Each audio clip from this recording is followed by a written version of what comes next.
Hello everyone, আজকে আমরা পড়ব পন্ড ইকোসিস্টেম অর্থাৎ পুকুরের বাস্তুতন্ত্র। দেখো, পুকুরের বাস্তুতন্ত্রকে আমরা কিন্তু মিষ্টি জলের বাস্তুতন্ত্র বলে থাকি। অর্থাৎ পুকুরের বাস্তুতন্ত্র হলো fresh water ecosystem. Fresh water ecosystem মানে মিষ্টি জলের বাস্তুতন্ত্র। তাহলে পুকুরের বাস্তুতন্ত্র কি? মিষ্টি জলের বাস্তুতন্ত্র। এই ফ্রেশ ওয়াটার ইকোসিস্টেমকে আমরা দুটো ভাগে ভাগ করতে পারি। একটা হলো লোটিক ইকোসিস্টেম, একটা কি লোটিক ইকোসিস্টেম, আর একটা হচ্ছে লেন্টিক ইকোসিস্টেম। লোটিক মানে প্রবহমান, লোটিক মানে প্রবহমান, অর্থাৎ যে মিষ্টি জল প্রবাহিত হয়, যেমন নদী। নদী কি? লোটিক ইকোসিস্টেম, কেননা এটা নদী হচ্ছে প্রবাহমান। ঠিক আছে। আর লেন্টিক হলো স্থির জলের বাস্তুতন্ত্র বা স্ট্যাগন্যান্ট ওয়াটার, যেখানে স্থির জল রয়েছে, সেই বাস্তুতন্ত্র হলো লেন্টিক ইকোসিস্টেম। এই লেন্টিক ইকোসিস্টেমই হচ্ছে পন্ড ইকোসিস্টেম। অর্থাৎ পুকুরের বাস্তুতন্ত্র হলো ফ্রেশ ওয়াটার ইকোসিস্টেম এবং লেন্টিক। ফ্রেশ ওয়াটারের মধ্যে দুটো ভাগ, একটা হচ্ছে লোটিক, একটা হচ্ছে লেন্টিক। এবং লেন্টিক হলো স্থির জল। ঠিক আছে। তাহলে এটা কি? এটা হলো পুকুরের বাস্তুতন্ত্র। পন্ড ইকোসিস্টেম হচ্ছে লেন্টিক, পন্ড ইকোসিস্টেম হলো লেন্টিক ফ্রেশ ওয়াটার ইকোসিস্টেম। দেখো, বাস্তুতন্ত্র কাকে বলে আমি এর আগের ভিডিওতে বলেছি। বাস্তুতন্ত্র কি না, কোনো একটি নির্দিষ্ট স্থান পরিবেশের মধ্যে বিভিন্ন সজীব এবং জড় উপাদানের মধ্যে যে ইন্টারাকশন বা আন্তঃক্রিয়ার ফলে সেই পরিবেশের নির্দিষ্ট পরিবেশের মধ্যে যে অবস্থা গঠিত হয়, সেটাই হলো বাস্তুতন্ত্র বা ইকোসিস্টেম। তাহলে পুকুরের বাস্তুতন্ত্র কি না, পুকুর এখানে নির্দিষ্ট স্থানের পরিবেশ এবং পুকুরের মধ্যে যে সজীব এবং জড় উপাদান রয়েছে তাদের মধ্যে যে ইন্টারাকশন বা আন্তঃক্রিয়া, তার ফলে যে একটা অবস্থা, পুকুরের মধ্যে যে অবস্থা গঠিত হচ্ছে, সেটাই হলো পন্ড ইকোসিস্টেম বা পুকুরের বাস্তুতন্ত্র। দেখো, পন্ড ইকোসিস্টেমটি কিন্তু কমপ্লিট একটা ইকোসিস্টেম বলা হয়, কেননা এর মধ্যে সমস্ত বেসিক ইউনিট, অ্যাবায়োটিক, বায়োটিক সমস্ত বেসিক ইউনিট এর মধ্যে থাকে। তাই পন্ড ইকোসিস্টেম হলো একটি কমপ্লিট ইকোসিস্টেম। পন্ড ইকোসিস্টেম হলো একটি কমপ্লিট ইকোসিস্টেম। পুকুরের বাস্তুতন্ত্রটা ভালো করে দেখে নেব। দেখো, পুকুরের বাস্তুতন্ত্রের মধ্যে তাহলে কি রয়েছে? সজীব উপাদান, জড় উপাদান। সজীব উপাদানকে আমরা কি বলি ইংরেজিতে? Biotique component. আর জড় উপাদান বা অজীব উপাদানকে আমরা বলি জড় বা অ্যাবায়োটিক কম্পোনেন্ট। তাহলে পুকুরের বাস্তুতন্ত্রের মধ্যে জড় উপাদানগুলো কি কি রয়েছে? জল, আলো, উত্তাপ, মাটি। জল এবং পুকুরের মাটির মধ্যে কিন্তু বহু প্রকারের ইনঅর্গানিক কম্পোনেন্ট অর্থাৎ অজৈব উপাদান, যেমন বিভিন্ন gas, nitrogen, oxygen, carbon die oxide, বিভিন্ন খনিজ পদার্থ রয়েছে, যেমন পটাশিয়াম, ফসফরাস, ক্যালসিয়াম, কার্বনেট প্রভৃতি কিন্তু এখানে রয়েছে। এবং এর মধ্যে সূর্যালোকও কিন্তু প্রবেশ করছে।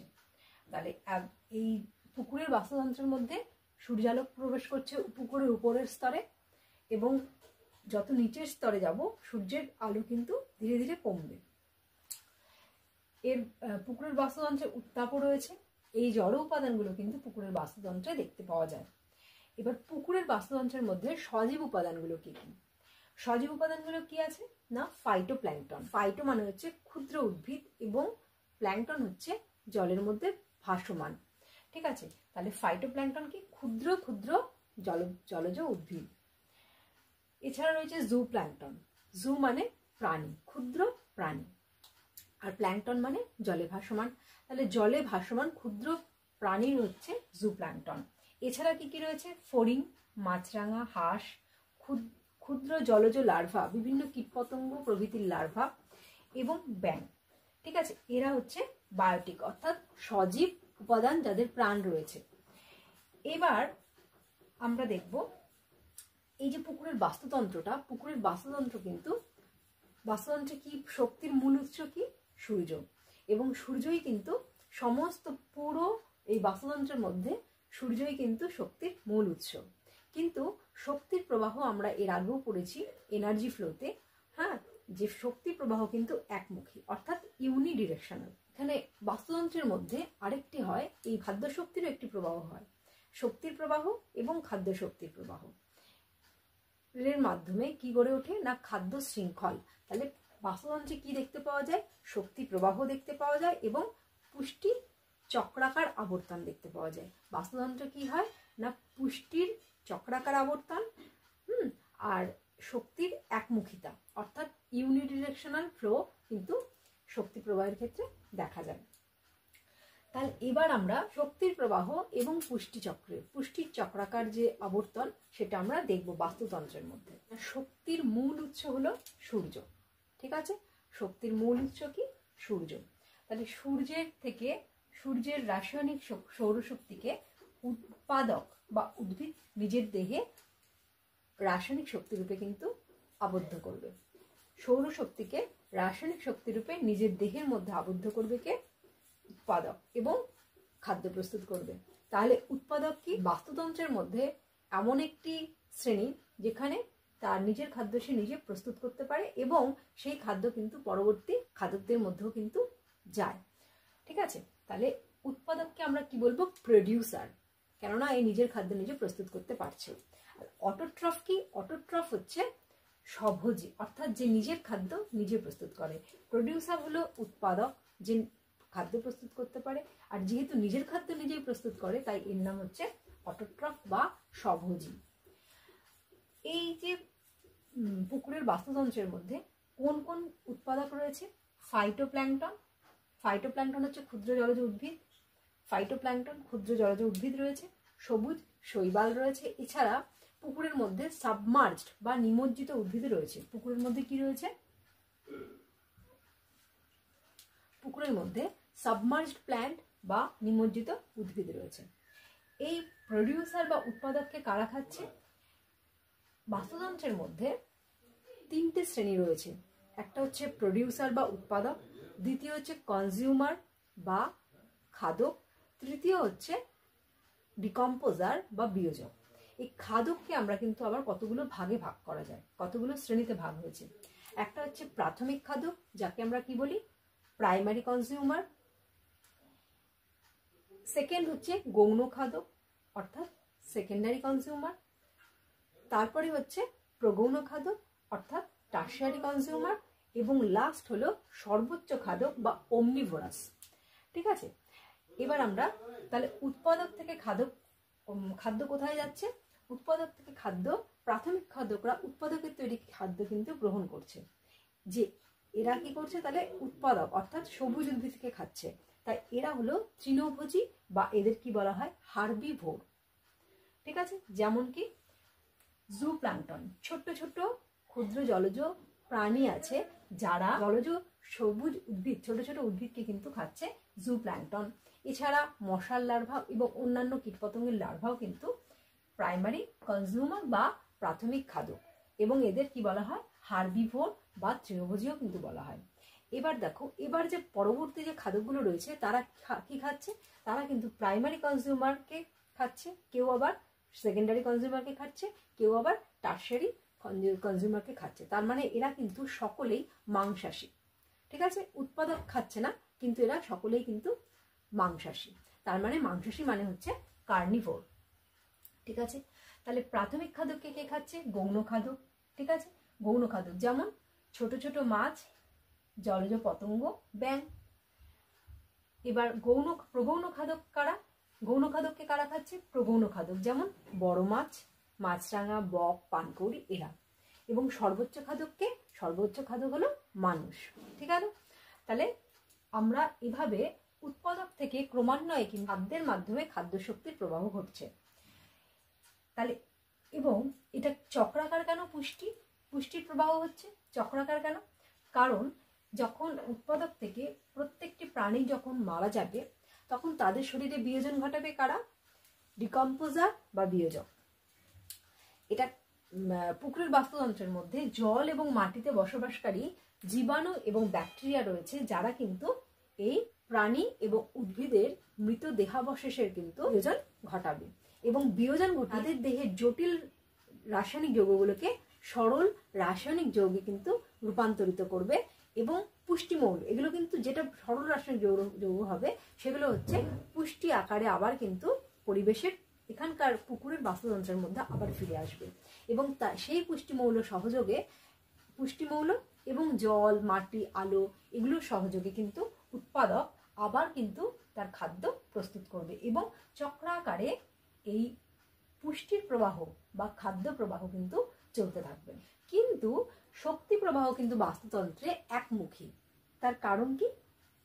সৌরশক্তি আমরা জানি, সৌরশক্তি হলো সকল শক্তির, পৃথিবীর সমস্ত শক্তির মূল উৎস হলো সৌরশক্তি, এবং সৌরশক্তি যখন উৎপাদকের দেহে আসলো সেই শক্তি কিন্তু বিভিন্ন দেহে বিভিন্ন খাদ্য স্তরের মাধ্যমে কিন্তু বিয়োজকে যাবে, এবং শক্তি কিন্তু ব্যাক করে আর উৎপাদকে আসবে না।